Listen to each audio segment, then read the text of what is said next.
alguien nos explicó algo de, por ejemplo, yo me recuerdo en la iglesia donde yo estaba, tal vez a algunos de ustedes también les pasó, no sé, usted viene de allá también, de donde nos decían, usted se sienta a la derecha, las mujeres, y los hombres a la izquierda o al revés, pero ya ni me acuerdo cómo era al revés, ¿verdad? El hombre a la derecha y la mujer a la izquierda. Y para mí eso era parte de lo que se debía hacer. Y yo en la puertecita, yo le decía a los hermanos que yo era en ese tiempo un niño, pero me dejaron en la puertecita y yo le decía, usted se sienta acá y usted allá.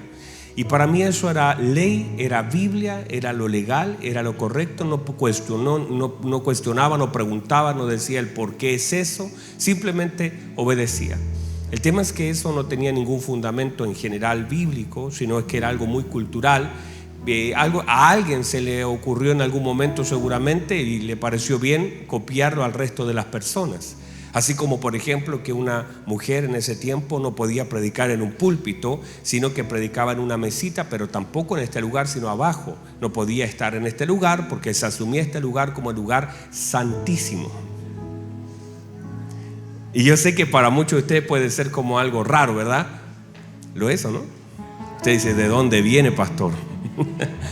Pero era así, habían cosas que se daban a ese nivel y muchas otras cosas que tal vez no necesariamente eran malas ni perversas en sí, sino que tal vez había una distorsión de alguna palabra que alguien leyó y que quiso aplicar dentro de la iglesia, y eso generaba de alguna forma una enseñanza que puede estar equivocada. No necesariamente vamos a decir que le hizo daño a alguien, pero no estaba bien. Por ejemplo, separar a los matrimonios. No estaba bien que una mujer estuviera en un lugar que no fuera el púlpito, y pensar que este es el lugar santísimo es un error y una distorsión completamente absoluta. No entender que el velo se partió y que esto ya no tiene que ver con el atrio, el lugar santo. Ya eso es un lugar del tabernáculo, que tampoco esto es un tabernáculo, y entendemos que todo el tabernáculo finalmente siempre fue Cristo, ¿verdad? Entonces, todas esas distorsiones de aquellas cosas que en algún momento conocimos, y mucho de lo que nosotros aprendimos, tal vez lo aprendimos mal.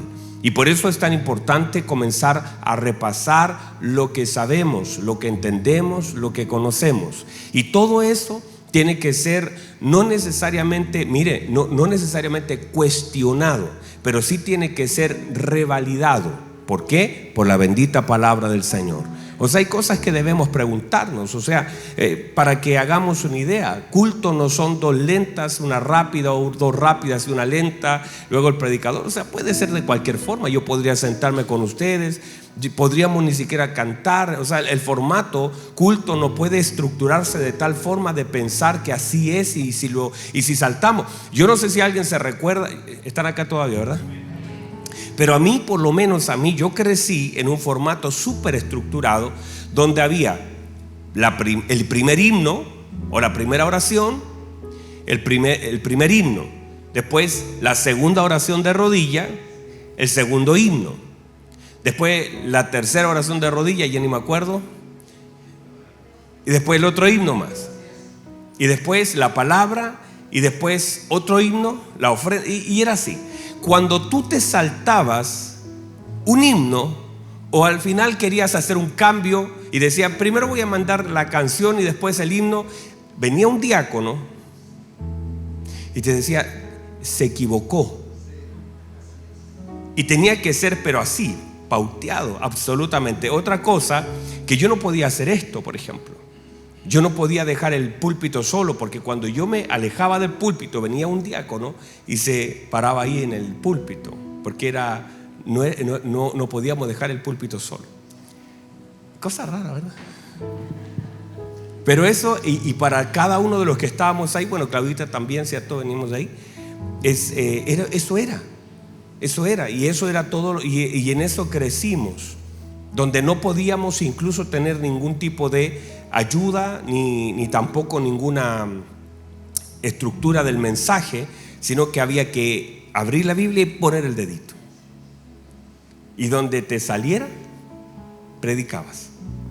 Ahora, el riesgo de eso es que nadie conoce tanto como yo he predicado toda mi vida, y no creo hoy día, porque en ese tiempo lo hacía, y a veces salían unas cosas, hermano, tremendas. Y un día me sale la palabra grey. Y era un muchacho. Y decía, apacentad la grey de Dios. Y yo, ¿qué es la grey? Y empecé ahí a hablar cualquier cosa. Y según decía, el Señor me daba, ¿no? Y ahí avanzábamos. Pero todas las cosas que hicimos en un momento tenemos que revisar. Incluso las que hacemos hoy tenemos que revisar. Hay ciertas cosas que tendremos que validar a la luz de la bendita palabra del Señor. Entonces, cuando nosotros hablamos de esta distorsión de la imagen de Cristo, es porque varias cosas han sucedido. Primero, a veces los predicadores, las corporaciones, las instituciones han ido deformando de alguna forma la pureza del evangelio. Alguien diga amén a eso.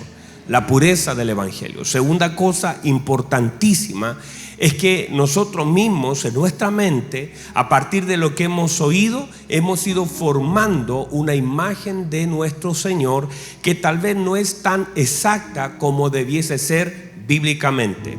Entonces, dentro de eso, incluso vamos a ver algunas cosas importantes que muchas veces incluso la Escritura, también nosotros sin darnos cuenta la hemos ido deformando. La Escritura, míreme por favor, póngame atención. La Escritura en sí es la bendita palabra de Dios. Vamos otra vez. La Escritura es la bendita palabra de Dios. Pero también es importante entender la Escritura como el libro de la ley de Dios. La Escritura en sí no es un libro devocional, no es un libro de autoayuda, no es para que usted se sienta mejor, no es un pancito de vida sacado para cuando usted sacaba un pancito de vida y yo sacaba esos pancitos y decía, gócense porque su nombre está inscrito en el libro de la vida. Y yo, uy, qué bueno, hoy estoy bien. Y después sacaba otro pancito, arrepiéntete, y uno, ay santo, como que me falta oración. Y a veces nosotros equivocadamente, nosotros hemos tomado la Escritura como un libro devocional, una novela, un libro de autoayuda, un libro de sugerencias bíblicas, pero no necesariamente como una ley, como un libro de la ley del Señor. Entonces, la palabra del Señor, la Biblia, diga conmigo la Biblia. Míreme, es donde Dios se revela. La palabra de Dios es donde Dios manifiesta su voluntad. Es donde Dios manifiesta su propósito y donde Dios manifiesta sus promesas. Esa es la palabra del Señor. Entonces hay que ver a lo largo de la Escritura, aunque hay personajes, hay un centro y ese centro es Cristo. Y luego de todo eso está todo lo que es la ley del Señor y todo lo que es la idea de Dios, y toda la Escritura está escrita en un marco legal, porque su Dios y mi Dios es un Dios legal. Por lo tanto, no debo tomar la Escritura como un libro devocional, como para cada mañana leer un salmo y sentirme bien, sino que hay que entenderlo como la idea en lo que Él fue escrito. Dios es legal y todo lo que Dios hace está sujeto a leyes, las leyes naturales, las leyes espirituales, las leyes físicas, aún las leyes biológicas. Todo lo creado, el Señor lo sujetó a una ley. A todo lo que el Señor creó lo sujetó a una ley. Entonces, las leyes no se inventan en sí, las leyes se descubren, como la gravedad. Usted puede no conocerla, pero la va a experimentar toda la vida. Ahora, si usted no puede violentar una ley y esperar que algo. Los únicos que inventan y hacen leyes son los hombres, que las cambian, las modifican, las anulan, pero el Señor no. Por lo tanto, todo lo que el Señor hace lo establece en un marco legal, y todo está establecido por un gobierno. Por eso cuando la Biblia establece, por ejemplo, en 2 de Corintios capítulo 5 versículo 10, dice esto: porque es necesario. ¿Por qué es qué? Vamos, ayúdeme. ¿Por qué qué es qué? Es necesario que todos, ¿cuántos, perdón? Que todos comparezcamos ante el tribunal ¿de quién? De Cristo. ¿Para qué? Para que cada uno reciba. ¿Qué debemos recibir? Dice, según lo que haya hecho mientras estaba en el cuerpo. Estamos en el cuerpo, no solamente en este cuerpo, sino también en este cuerpo. Dice, sea bueno o sea malo. O sea, todos un día vamos a comparecer. Por lo tanto, debemos entender que si hay un tribunal, el tribunal te juzga según ¿qué? ¿Las intenciones o las leyes? Las leyes. Todo lo que nosotros hacemos o quebrantamos o obedecemos, así seremos juzgados. Por eso el Salmo 1:2 dice, el versículo 1 es: bienaventurado el que no anduvo en consejo de malos, ni en silla de escarnecedores asentado, sino que en la ley, versículo 2, sino que ¿en qué? En la ley de Jehová está ¿qué? Está su delicia, y en ella medita. ¿Cuándo? De día y de noche. Entonces, entender la palabra de Dios como una ley. Otra cosa importante, Josué 1:8 dice: nunca se apartará de tu boca este libro de la ley. ¿No lo separo de qué? Esta mañana estamos lentos. ¿De qué no lo debo separar? De mi boca. Pero para tenerlo en mi boca debo llenar mi corazón, porque de la abundancia del corazón habla la boca. Por lo tanto, antes que esté en mi boca, tiene que estar en mi corazón. Dice: nunca se apartará de tu boca este libro de la ley, sino que de día y de noche, distintas temporadas, distintos tiempos, meditarás en él. ¿Qué debo hacer? Meditar en él. ¿Para qué? Para que guardes, para que hagas, no solamente para leerlo, no solamente para conocerlo, sino para guardar y luego hacer. ¿Qué cosa? ¿Conforme a qué? Algunas cosas no, conforme a todo lo que en él está escrito. ¿Por qué? Porque entonces harás prosperar tu camino. ¿Y cuánto me saldrá bien? Todo. Ahora, ponga atención. Cuando nosotros hablamos de esto, usted podría estar pensando que, claro, usted dice: pastor, pero no se confunda, esto tiene que ver con la ley de Moisés. Lo que pasa es que cuando hablamos del antiguo pacto y nuevo pacto, en el nuevo pacto también hay leyes, porque todo lo que el Señor estableció lo dejó sujeto a leyes. Todas las cosas, aún el nuevo pacto, el Nuevo Testamento, todo lo que el Señor dijo, todo lo que en el Señor operan los imperativos. Cuando Él dice ir por todo el mundo, no es una gran sugerencia, le llamamos la gran comisión. Entonces hablamos de que el Señor es un Dios legal. Todo lo que el hombre sembrare, eso cosechará. Eso es una ley. Entonces todo lo que el Señor manda a todo hombre que se arrepienta, eso es una ley. Se establece bajo un marco de ley, porque entendemos, mire por favor, el Señor dijo: el reino de los cielos se ha acercado. Por lo tanto se entiende el reino de Dios. Se entiende, míreme por favor, el gobierno de Dios. Y en un gobierno hay leyes. No hay sugerencias, hay leyes que gobiernan un reino. Y el reino, el Señor lo dijo: el reino de los cielos se ha acercado, y el reino de los cielos entre vosotros está.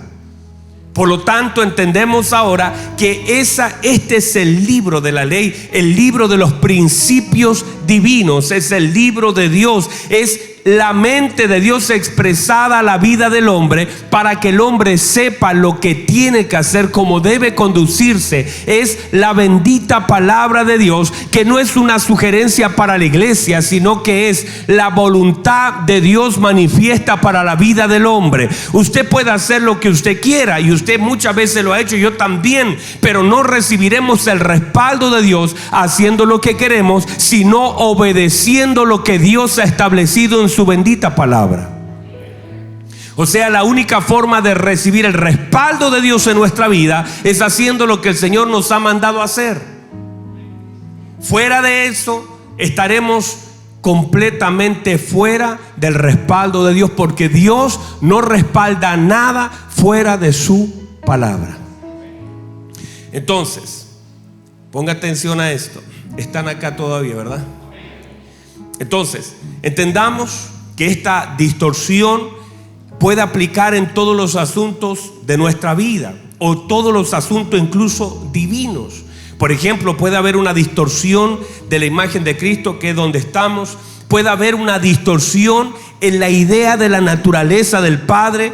¿Cuántas personas ni siquiera conocen la naturaleza del Padre? Puede haber una distorsión, míreme, en la obra del Espíritu Santo. Y podríamos atribuirle al Espíritu Santo algo que Él nunca ha hecho. Podría haber una distorsión de la palabra de Dios, o una distorsión, que es lo que vamos a hablar durante este día, acerca de lo que es la iglesia de nuestro Señor Jesucristo.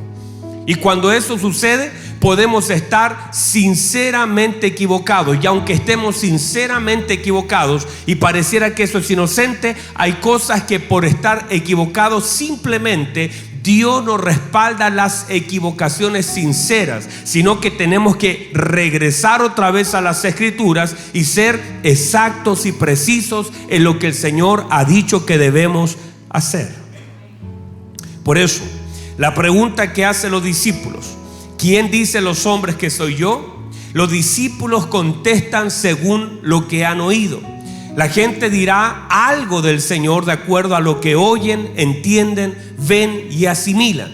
O sea, la gente simplemente lo que hizo fue repetir algo, decir algo, confesar algo. ¿De acuerdo a qué? A lo que ellos asimilaban, de acuerdo a lo que entienden, oyen y ven.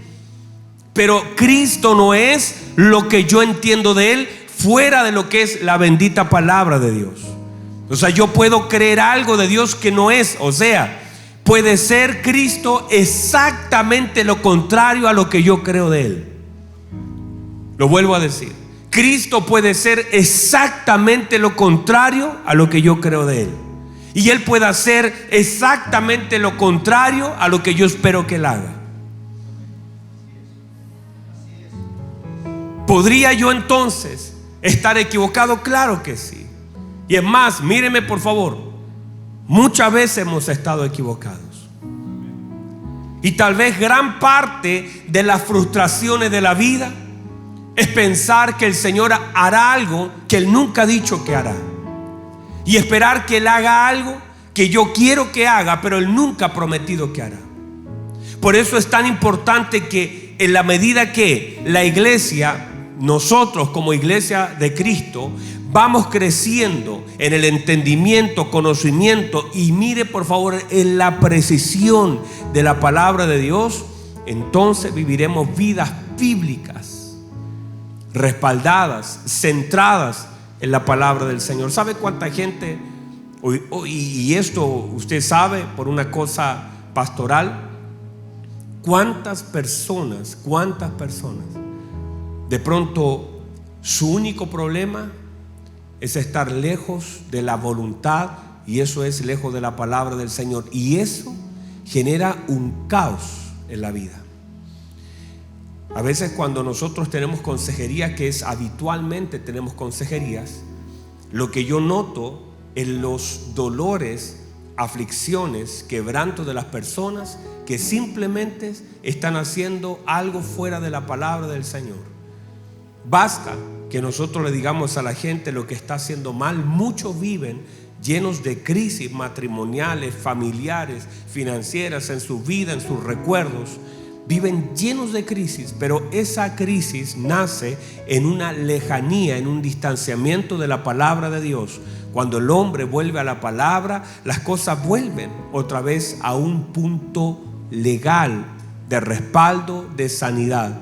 Hay como que volver a la gente a la palabra de Dios, otra vez traerlas a Cristo, para que la gente pueda vivir la plenitud de lo que significa estar en paz con Dios. Y muchas de las crisis que la gente vive, cuando alguien viene, simplemente cuando alguien viene a golpear la puerta, a decir: pastor, yo necesito que usted por favor nos dé un consejo matrimonial, y uno mira, el único gran problema es que están haciendo lo contrario a lo que la Biblia dice que hagan, y eso les va a traer un caos. Pero nadie puede recibir un consejo y no podemos decirle algo fuera de la palabra. Hay cosas que se tienen que hacer. Si yo hago lo que la Biblia dice, entonces lo que Dios ha dicho, eso se cumplirá en mi vida. Marido, amad a vuestras mujeres como Cristo amó a la iglesia. Y cuando tú confrontas a los hombres con ese versículo bíblico, eso los sacude. Cuando tú les enfrentas a los maridos, hace días atrás tuve una consejería y justamente fue en esa dirección.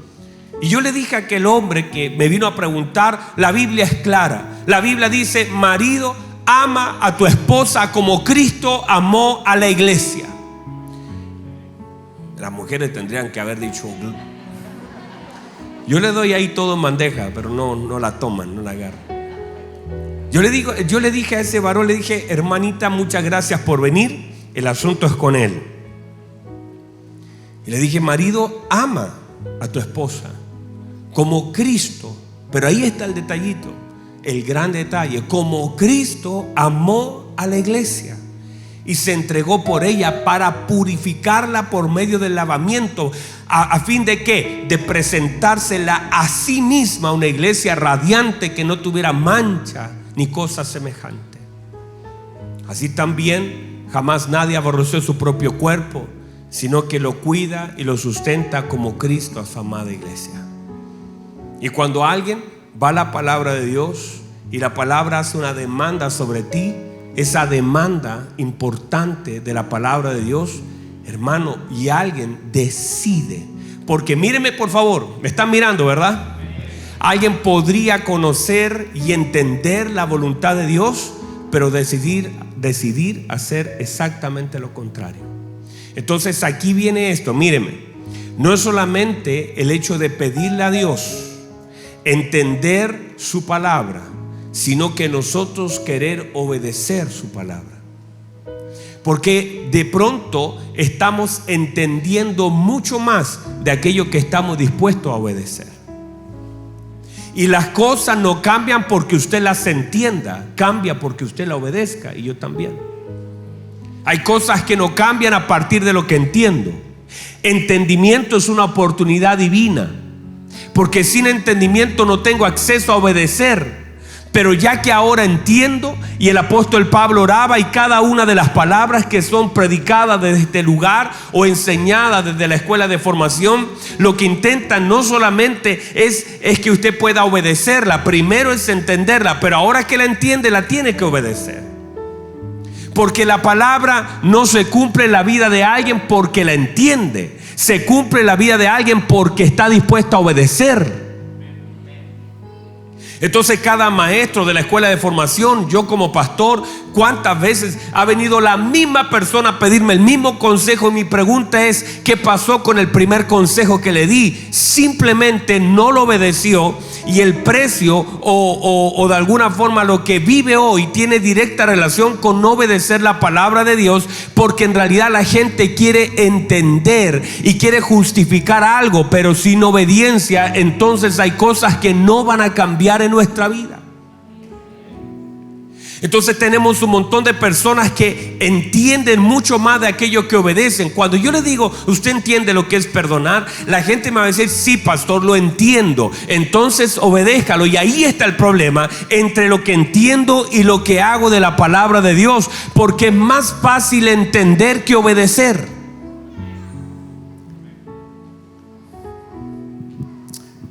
Alguien diga amén. Claro que sí, y ahí está el gran problema, porque la palabra no genera una transformación por el entendimiento que tenemos de ella, sino por la obediencia a ese entendimiento. Y cuando yo estoy lejos de eso, porque al que más se le da, más se le pide. Y ahora que ya entiendo algo que antes yo no entendía, ahora a través de ese entendimiento se me pasa la factura, porque todo entendimiento se le demanda obediencia, y esa obediencia es justamente lo que el Señor espera que el hombre haga, de someter su voluntad a la voluntad de Él, porque es allí donde entonces la palabra de Dios cobra vida en la vida de la iglesia. Y la iglesia ahora, con el entendimiento más la obediencia, vive el respaldo de Dios, vive la sanidad de Dios, vive la gracia de Dios, vive en el poder de Dios, vive la manifestación de Dios, y la iglesia cobra vida en la obediencia a su palabra. Entonces, podríamos entender algo y estar exactamente haciendo lo contrario. Cristo es mucho más de lo que la Biblia dice, incluso que es. La Biblia no puede contener todo lo que Dios es ni todo lo que Cristo es. Es una porción grande de lo que Cristo es, pero es mucho más grande de lo que Él es. De hecho, cuando termina Juan sus escritos, dice: si escribiéramos todo lo que el Señor hizo, Y eso que fue en ese periodo corto, dice, no habría un libro que entrara todo lo que el Señor hizo en la tierra. No entraría todo lo que Él hizo y todo lo que Él dijo. Pero todo lo que ya tenemos es una porción de todo lo que el Señor es. Entonces, Cristo hace todo en directa relación a lo que Él es. No puede hacer nada fuera de lo que Él es. Por ejemplo, Él no puede ser injusto, Él es justicia. Él no puede hacer el mal, Él es el bien. Él no puede mentir porque Él es la verdad. Él no puede ser infiel porque Él es fiel. Él da porque es bondadoso. Todo lo hace desde su propia naturaleza. Nada fuera puede hacer de su naturaleza. A nosotros nos sorprende cuando Él dice, aunque ustedes fueran infieles, yo permanezco fiel. Y uno aplaude esa palabra de una forma tan bella, pero lo único que muestra su palabra es simplemente su naturaleza. No lo hace a modo de esfuerzo, Él lo hace porque Él es fiel. Él no podría ser infiel porque es su naturaleza, y desde su naturaleza nos da lo que Él es. Por eso Él sanaba, por eso Él multiplicó los peces, los panes. ¿Por qué? Porque desde su naturaleza Él es bondad, Él es dar. Él siempre está dando, Él siempre quiere otorgar. Él sanó desde su naturaleza porque Él es sanidad, porque Él es bueno. Y desde esa naturaleza nos imparte todo. Él quiere darnos, Él quiere sanarnos, Él quiere ayudarnos. Él dice, yo soy tu ayudador, yo soy tu fortaleza, yo soy tu castillo, yo soy. Él es la fuente de toda gracia en la iglesia, y desde su naturaleza Él le imparte a cada uno de nosotros conforme a la riqueza de su gloria. Entonces, todo lo que los hombres dijeron de Él, que era Juan, que era Jeremías, algún profeta, en sí no es que estaba mal, pero sí estaba mal. Pero los hombres hablan de lo que ellos piensan, asimilan a Cristo a alguien, pero solamente llegaban ahí, solo podían asimilar, porque trataban de buscarle el norte al asunto, trataban de encontrar quién era Cristo, pero no podían saber quién era el Cristo, porque eso no se podía conocer por lo que Él hacía, sino por una revelación del Padre de lo que Él era, el Cristo. Entonces muchas personas comenzaron a dar una opinión de quién es Cristo. Jeremías, Isaías, Juan el Bautista, algún profeta, y de alguna forma trataban de buscarle. Había una opinión dividida de quién era el Cristo, pero eso no se podía saber, ni entender, ni conocer desde una esfera de una mente natural a través de una asociación. Trataban de cuadrar quién es Cristo, quién es Jesús. Jesús parece que es Juan el Bautista, parece que es Jeremías, parece que es algún profeta, y trataban en su mente de cuadrar a Cristo en algún lugar, pero Él no entraba en esa cuadratura. Por eso la pregunta entonces cambia y dice, ¿y ustedes quién dice? Y ahora el Padre tiene que intervenir, porque la única forma de conocer la grandeza de nuestro Señor Jesús es a través de la revelación del Padre a la mente de la iglesia, al espíritu de la iglesia. Y cuando la iglesia recibe esa impartición divina, porque es una ventana celestial que ahora se nos abre para conocer las profundidades, porque hay cosas que se pueden conocer, o se pueden decir, o se pueden repetir, o se pueden asimilar, y todas esas cosas pueden tener su lugar en un momento de nuestra vida. Pero llega un momento donde ahora el Padre decide, por un asunto divino, por un asunto de tiempo, por un asunto legal y por un asunto de propósito, revelar algo de Él, del mismo se revela a la iglesia, para que ahora la iglesia tenga ese hermoso patrimonio llamado revelación. Esa revelación que tiene el poder de transformar una vida, esa revelación que tiene el poder de cambiar destino, esa revelación que tiene el poder de abrir caminos, esa revelación que viene a mostrarte una esencia de lo que Él es, y que no está repitiendo algo que alguien dijo, sino que ahora el Padre, por su gracia, en tu espíritu hace hace un depósito eterno de una verdad que no puede necesariamente alguien haberla dicho, pero tú la crees con todo tu corazón y viene a mostrar un fruto abundante en tu vida. A eso se le llama revelación, a una impartición divina, celestial, que no está fuera de la palabra, pero trae una convicción al espíritu del hombre para conocer algo que no conocíamos, para que no veas con los ojos naturales, sino con los ojos del entendimiento, discerniendo a través del espíritu las cosas espirituales. Eso es lo que dijo Job: ahora conozco, ahora entiendo, ahora veo. Antes no veía, pero ahora mis ojos te ven. Ahora puedo comprender cosas que antes no comprendí. A eso se le llama revelación. Vamos, reciba eso. Eso es revelación.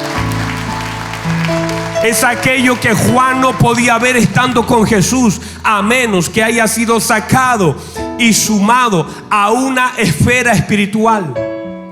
Juan no tenía ninguna posibilidad de tener acceso a la riqueza de Cristo, a menos que el Padre le abra un espacio.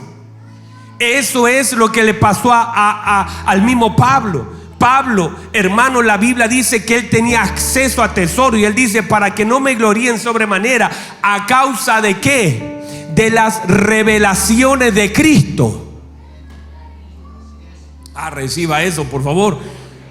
Él dice: para que no me gloríen sobremanera, porque podríamos gloriarnos, porque es tanta la revelación que tenía el apóstol Pablo de quién era nuestro Señor Jesucristo. Él dice: para que yo no me gloríe en sobremanera de las revelaciones de Cristo, me fue dejado un aguijón, algo para bajarme los decibeles, porque tengo tanta revelación de Cristo que no es para que me gloríe, sino que es para la edificación, es para la transformación de la vida, pero es para la edificación del cuerpo. No es para gloriarme, es para glorificarlo a Él. No es para pensar que soy mejor que otro, es para edificar a la iglesia y para mostrar a través de lo que el Señor me ha permitido ser, cómo el Señor puede operar en la vida de alguien que le cree, que confía, y que los accesos y las compuertas celestiales se abren. A eso apunta el apóstol Pablo. Por eso, como él era el perito arquitecto,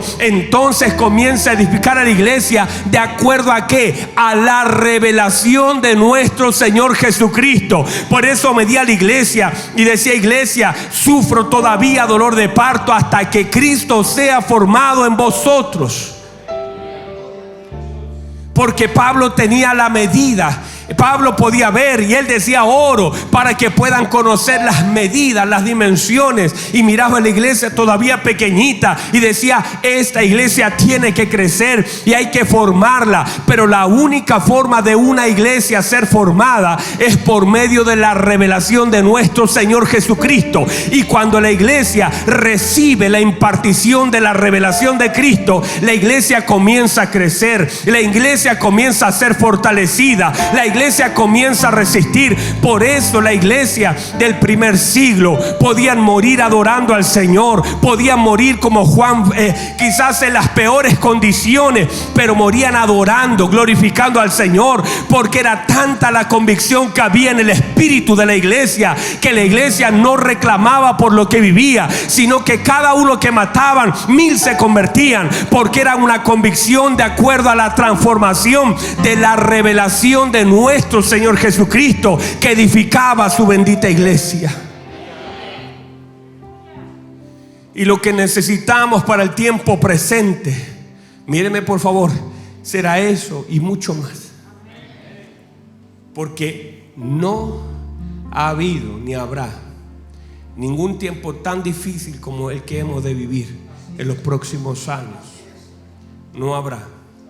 Y todo lo que usted piensa que se vivió no tiene nada que ver con aquello que se vivirá. Y usted: ay, pastor, me está dando temor. No, todo lo contrario, es para que afirme su vida, porque se va a necesitar de una iglesia llena de entendimiento y de convicción para soportar aquellas cosas que nosotros viviremos. Yo le he dicho aún a mi hijo, a Daniel, hace días atrás, le dije: hijo, mira, ¿para dónde vamos? Tal vez él me entienda o no todavía. Le dije: hijo, ¿para dónde vamos? Necesito que usted afirme su corazón, porque bien pudiera el día de mañana su papá estar en una cárcel, su papá ser tomado preso, puede haber persecución, eso puede suceder. Y para allá vamos, amada iglesia. Ya lo vamos a ver en la escritura para dónde vamos. Pero lo que necesitamos como iglesia, eso pasa en otros lugares. Lo que pasa es como nosotros no vivimos, nos pasa igual como el COVID. Nosotros estábamos acá, en otros países estaban en cuarentena, nosotros mirábamos hacia allá diciendo, de hecho me acuerdo, diciembre estábamos acá todos, mirábamos hacia allá diciendo, bueno, mire lo que pasa en otros lugares, mire cómo otros lugares están en cuarentena, y mirábamos eso tan lejano, hasta que de pronto en marzo como que se nos vino todo encima y estábamos nosotros en cuarentena, y luego vino una ola, la segunda ola, y después ya todo lo que usted ya sabe que ha pasado. Hoy miramos hacia allá, hacia Medio Oriente, a muchos, creo, me llegó un reporte hace días atrás de más de 12,000 misioneros que están detenidos en el mundo. 12,000 hombres de Dios que están en cárceles en las peores condiciones. Pero ¿sabe? Eso no quiere decir necesariamente que ellos estén sufriendo, porque vivir algo por causa del evangelio es la mayor gloria que un hijo de Dios puede vivir. Vivir una presión por causa de Cristo es lo más hermoso que alguien podría vivir. Puede ser doloroso, pero termina siendo glorioso. Que usted tenga la oportunidad de padecer algo por causa de Cristo. Quizás ahora mismo podamos no entenderlo, porque en nuestra mente eso no entra muy fácil, porque nadie quiere sufrir. No es que uno diga yo quiero sufrir, voy a ir a sufrir a algún lugar, no es así. Pero la convicción que te genera la obra del Espíritu Santo en la vida, en el espíritu del hombre, el amor. Es como aquella mamá que de pronto tiene que cuidar a su hijo de noche, que tiene que alimentar a su hijo de noche. Yo sé que es algo que sufre, pero el gozo de verlo bien, de verlo sano, es mucho más grande que incluso el dolor que se siente por pasar una noche en vela. Y eso es el amor tan profundo a nuestro Señor Jesucristo. Nos hará gloriarnos por los sufrimientos hacia Él. Alguien dígame. Yo sé que ya estamos cerrando, pero déjeme, es que estamos acá y no quiero cerrar acá. Denme unos minutos, por favor. ¿Alguien me da 2 minutos? Con un amén es suficiente. Entonces, muchas personas podrían recibir algo de Cristo sin conocer a Cristo. Y creo que eso es una de las cosas más tristes, es conocer a alguien o recibir algo de quien no conozco. Me pasó en la pandemia, que a veces me llamaban y yo bajaba a buscar algo, me tenían un pan, por ejemplo, y yo no sabía de quién era, pero decía 1501, se lo dejo ahí por si acaso. Y yo disfrutaba del pan, pero yo no sabía de quién era ese pan, solo lo disfrutaba. Otro día me llegaba otra cosa, me llegaba un pastelito, recuerde, 1501.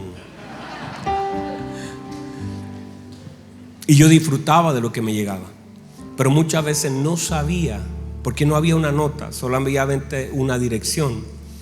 El problema es que muchas personas de la misma forma pueden recibir mucho de Cristo sin conocer y sin saber quién es Él. Usted va a ver en la Escritura que muchos milagros el Señor los hizo y repartió a muchas personas sin que la gente supiera quién era Cristo. Muchos adoran a Cristo sin conocerle. Muchos oran a Cristo sin conocerle. Muchos le piden a Cristo sin conocerle. Muchos cantan a Cristo sin conocerle. Muchos quieren lo que Cristo tiene, pero no le quieren conocer. Muchas personas anhelan. Si usted le pregunta a personas qué quieren de Cristo, la gente le podrá decir y tendría un listado de peticiones, pero no quieren a Cristo, solo quieren lo que Cristo pueda hacer por ellos. quieren recibir lo que Cristo tiene, pero no quieren conocer a Cristo. No hay un interés, no hay un esfuerzo de conocer. Es más, le voy a decir, muchos quieren ir al cielo. Usted sabe, yo creo que un pastor, y sobre todo en mi caso, entre matrimonios, funerales, velorios, he ido a cientos, yo no sé si cientos, sí, tal vez miles de velorios y muertes de todo tipo, desde suicidios, muertes trágicas, alguien se emborrachó, alguien se drogó, bueno, mil cosas. Y a veces me han llamado, hace días atrás una persona me llamó, me dijo: mi pastor murió y no tenemos quien nos haga una ceremonia en este lugar, ¿nos puede acompañar? Alguien por la radio me escuchó y yo le dije: claro, yo le acompaño en un momento así. Por supuesto que uno hace todos los esfuerzos de estar, pero he ido a tantas veces a un cementerio, los conozco casi todos seguramente, y toda la gente en un cementerio quiere, y yo sé que en un lecho de dolor también, y usted también, y toda la gente quiere ir al cielo, pero no toda la gente quiere estar con el Señor. La idea de ir al cielo es pasar de un estado de la tierra a un estado mejor, y hay personas que dicen: nos vemos en el cielo, como con una seguridad absoluta que casi es el que se muere se va, y no es así. Y hay personas que de pronto incluso lo único que quieren es llegar al cielo haciendo lo que sea. Toda la gente quiere estar, pero no quieren estar con Cristo. Quieren estar en un lugar, quieren tener una mejor vida, pero no quieren estar con Cristo. Una persona, hay que entender, el reino de los cielos se ha acercado. Mire, querida iglesia, nosotros todavía no tenemos acceso al cielo, pero sí tenemos acceso a la plenitud y al gozo que el cielo tiene por medio de la obra de Cristo en la tierra. Puede ser que todavía nosotros no nos tengamos que morir. Hay personas que dicen: cuando muera voy a descansar. Nuestro descanso no es la muerte, nuestro descanso es Cristo. Y cuando alguien encuentra a Cristo, también encuentra su descanso, encuentra su paz y encuentra su plenitud. No tengo que morir para encontrar paz. Tengo que vivir en Cristo para vivir la paz de Cristo en mi vida, para vivir la plenitud de Cristo en mí. Vamos, reciba eso. Y aquel que ahora mismo no tenga esa paz, es más, hay personas que lo que quieren, y yo sé que hay personas que anhelan la muerte como el fin de algo sufriente que están en la tierra, a causa de los recuerdos, a causa de las aflicciones, a causa de la enfermedad, a causa del dolor, a causa de las pruebas que tiene que enfrentar, incluso acerca del mañana y acerca del ayer. Y hay personas que están pensando en morir para terminar con lo que vive. Querido hermano, yo le quiero decir a usted que usted no tiene que morir para vivir la plenitud de Cristo. Usted tiene que vivir en Cristo para disfrutar de la plenitud en Él. Dejar sus cargas en las manos de Cristo, gozarse en la presencia de Dios, porque en Cristo está la plenitud del hombre. Claro que sí, llegará el momento glorioso, claro que sí, en que el Señor cerrará nuestro paso en la tierra. Pero mientras estamos aquí para poder conocer a nuestro Señor, para cumplir su propósito eterno, para amarle, para conocerle, y también para mostrar que en esta tierra, aunque está llena de conflicto, de dolor, de angustia, en medio de este mundo hay muchas angustias, pero tenemos la ayuda divina, tenemos al Espíritu Santo. Él es el consuelo para la iglesia, Él es la paz para la iglesia, Él es el gozo para la iglesia, Él es la sanidad de la iglesia, es el que nos ayuda, es el paracleto, el que se para al lado nuestro. Y cuando tú no te puedes levantar, Él nos levanta con el poder que el Padre le ha otorgado para darle vida a la iglesia, para levantar a la iglesia, para ser consolado a la iglesia. Hemos sido consolados por medio del Espíritu Santo y hemos sido fortalecidos por medio de Él. No podemos pensar en morir cuando el Señor ha extendido su misericordia para que vivamos en la plenitud de Cristo en la tierra.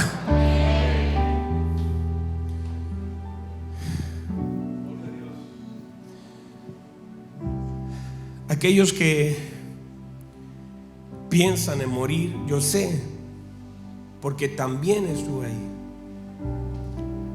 viviendo tiempos difíciles. Pero cuando la presencia del Espíritu Santo está en la vida del creyente, de la iglesia, entonces todo ese deseo, todo ese dolor, porque el dolor nos hace querer dejar de vivir. Quizás usted no ha tomado un cuchillo, tal vez sí, o tal vez usted no ha tomado una pistola ni unas pastillas, o tal vez sí lo ha pensado, porque el dolor te genera eso, el deseo de morir. Pero vean el dolor como una oportunidad de conocer a Cristo. Vean el dolor como una oportunidad, como un acceso para acceder a la riqueza de nuestro Señor, a lo que Él ha prometido. No necesitamos ver la muerte como la solución a las cosas que yo enfrento, sino que los problemas simplemente son la oportunidad divina para conocerlo a Él. Otra vez lo voy a decir. Los problemas son una oportunidad para conocer a Cristo.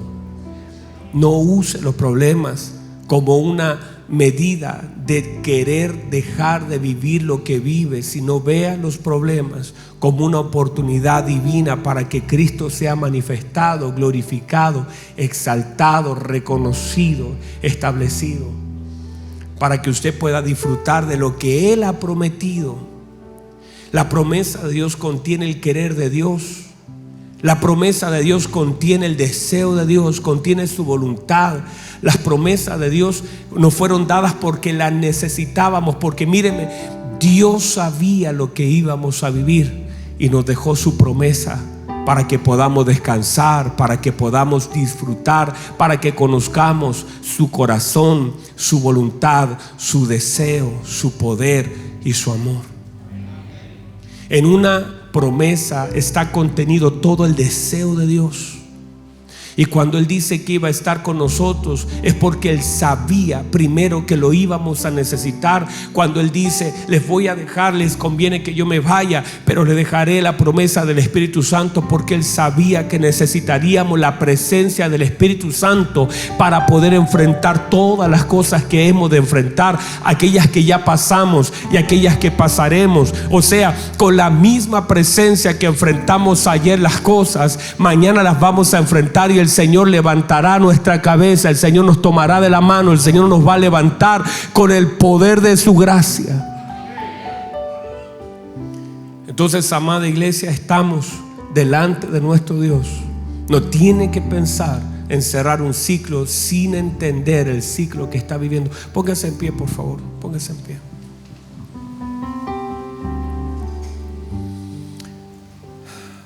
Un ratito más voy a hablar acerca de 6 cosas importantes acerca del conocimiento de Cristo: el interés, el amor, la confianza, la precisión, la relación y el engaño, para que alguno de ustedes pueda conectarse, si puede, camino a su casa. Vamos a hablar acerca de 6 elementos importantes y trascendentes del conocimiento de Cristo para la iglesia. Porque déjeme decirle que la medida de su conocimiento será la medida de su relación con Él, su intimidad con Él, su comunión con Él, pero también la medida de su confianza. Entre más crece mi conocimiento de Cristo, mayor será mi confianza en Él. Mientras más le conozco, menos engañado voy a ser. En este tiempo donde todo apunta a desmoronarse la vida, usted y yo seremos fortalecidos. Usted y yo seremos levantados. Usted y yo seremos testimonio de una gracia mayor. Usted y yo seremos no solamente testigos, sino seremos testimonio. Y un testimonio es la evidencia de Cristo. Entonces usted va a ser un testigo y va a ser un testimonio. Usted va a poder decir: yo estuve ahí parado en ese lugar, pero el Señor me ha fortalecido, el Señor me ha levantado, el Señor me ha guardado. En el momento donde estaban persiguiendo a Isaías, en el momento más difícil ministerial de la vida de Isaías. Lo estaban persiguiendo junto a toda la familia porque la familia real había muerto. Isaías capítulo 6, el trono estaba vacío, la cosa estaba difícil, pero él dice: vi yo un trono alto y sublime. Hay cosas que se van a abrir y que incluso las presiones que vivimos serán también una llave. Escúcheme bien, las presiones que vivimos en la vida también serán oportunidades divinas de Dios. Esas presiones que parece que te van a matar simplemente están abriendo un camino.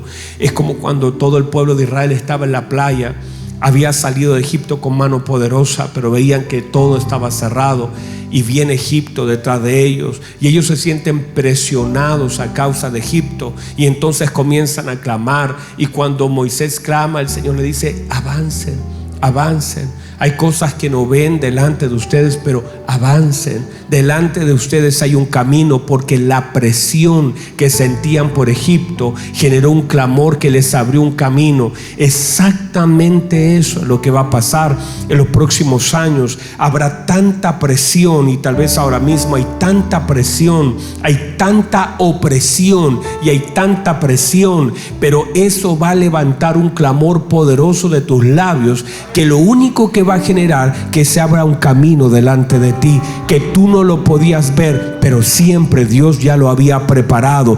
Dios preparó un camino delante de nosotros para que pueda abrirse por medio del clamor. Por eso las presiones en la vida de un hijo de Dios no lo vienen a destruir, sino vienen a mostrar un nuevo camino que nunca vimos, pero que siempre estuvo. Cierra sus ojos, por favor. Levanta sus manos al cielo. Y si esta palabra es para alguien en este lugar, y si esta palabra es para usted, y si esta palabra tiene que ver con su vida, y si esta palabra es una respuesta de Dios para ti, no estás aquí solamente para hacer algo, estás aquí para recibir algo de Dios, porque Dios te ha traído en forma intencional esta mañana. Y oraba a mi Señor por la noche, pidiéndole dirección sobre lo que tenía que hablar esta mañana, diciéndole: Señor, dame dirección de lo que debo decir, de lo que debo hablar, porque sé que hay alguien esta mañana que llegará necesitado y tiene que ser redireccionado, tendrá que ser consolado, tendrá que ser empoderado, tendrá que salir de un estado de miseria, tendrá que salir del lugar del muladar, tendrá que ser sacado del lugar de la opresión para ser puesto en el lugar del consuelo, de la dirección, del saber lo que tiene que hacer a partir del saber lo que tengo en Cristo. Levante sus manos en la presencia de Dios. Adore al Señor. Si hay alguien ahí en su casa, si hay alguien ahí en su casa, si hay alguien que está ahí en su casa, adore al Señor, exalta al Señor. Él merece ser exaltado. Levante sus manos, su voz, su corazón, y dígale: Señor, estaba tan equivocado. Tal vez hay alguien en este lugar que decía: ya no tengo deseos de vivir, el deseo de vivir pasó, terminó, cerró. Ya no hay como motivaciones para hacerlo, ya no hay razones para hacerlo. Muchos de ustedes, sus motivaciones para vivir eran equivocadas.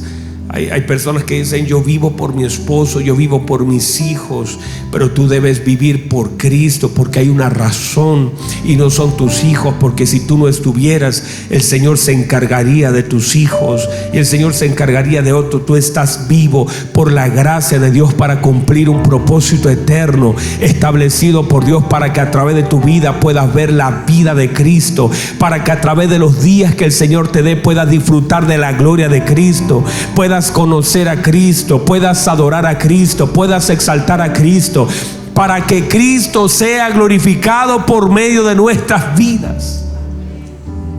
Levanta tus manos, adora a Cristo, dile: Señor, Señor, aquí está mi vida. Tal vez un poco cansado, un poco agotado, un poco he luchado en todos los frentes de la vida y me siento agotado, me siento cansado. A veces siento que lo mejor sería morir, pero Señor, he entendido este día que usted me ha dado la vida y que esta vida que tengo es para glorificarlo a usted, es para honrarlo a usted, es para levantarlo a usted, es para amarlo a usted, es para darle gloria a través de mi vida. Vamos, levante sus oraciones delante de Dios. Dígale: Señor, quiero conocerle, quiero amarle, quiero buscarle, quiero honrarle, quiero glorificarle. Levante su adoración al Señor ahí donde está. Levante sus manos, levante su adoración, levante su honra. Levante un clamor al cielo. Si no sabe qué hacer, si no sabe dónde ir, levante un clamor. Dígale: Señor, veo todo cerrado, pero usted puede abrir un camino donde no lo hay. Usted puede abrir una senda, usted puede poner una puerta. He aquí, pongo una puerta delante de ti, una puerta abierta, la cual nadie puede cerrar, porque aunque tienes pocas fuerzas, no has negado mi nombre, has guardado mi palabra. Lo que quiere decir: Dios, yo puedo poner una puerta donde yo quiero, yo puedo abrir una puerta donde quiero, yo pongo una puerta abierta donde quiero. Donde no se ve puerta, yo pongo una puerta. Yo puedo abrir un portal donde tú estás, yo puedo abrir una puerta en el lugar donde te encuentras. Yo tengo poder para poner una puerta. Dios puede poner una puerta. Dios puede poner una puerta. Dios puede poner una puerta. Ahí donde está, donde no ves salida, Dios puede poner una puerta. Oh Dios, oh Dios. Vamos. Ahí donde estás, levanta tu adoración, dile: Señor, pon una puerta. Yo, Señor, mi trabajo es guardar tu palabra, es sostener tu nombre, es adorarte, servirte, es creerte. Y hay puertas que Dios va a poner, puertas donde parece que no hay, para salir de donde estás y para llegar donde Él nos quiere tener. Vas a entrar por ese lugar, vas a cruzar esa puerta, vas a conocer a un Dios bueno, maravilloso, a un Padre que extiende su mano. Vas a conocer a Dios en su naturaleza paternal, el que te abraza, el que te corona de favores y de justicia, el que extiende su mano con poder, el que te levanta, el que te recoge. Vamos, levanta tus manos. Dile: Señor, te amo, Señor. Vamos, levanta tus manos y dile: Señor, abra una puerta, muéstreme un camino. Yo no sé cómo usted lo puede hacer, no sé cómo usted me puede sacar de este asunto, cómo saldré de la depresión, cómo saldré del vicio, cómo saldré del dolor, cómo podría salir de esos recuerdos. Pero Dios tiene todo preparado. Hay una puerta que tú no ves, pero que Dios pone delante de ti para sacarte de donde estás y para depositarte donde Él te quiere tener. Del otro lado la cosa ha de cambiar. Del otro lado la cosa ha de cambiar. Así dice la Escritura. Cuando Jehová hiciere volver de la cautividad a Sión, seremos como los que sueñan. Entonces nuestra boca se llenará de risa y nuestra lengua de alabanza. Entonces dirán entre las naciones: grandes cosas ha hecho Jehová con estos. Grandes cosas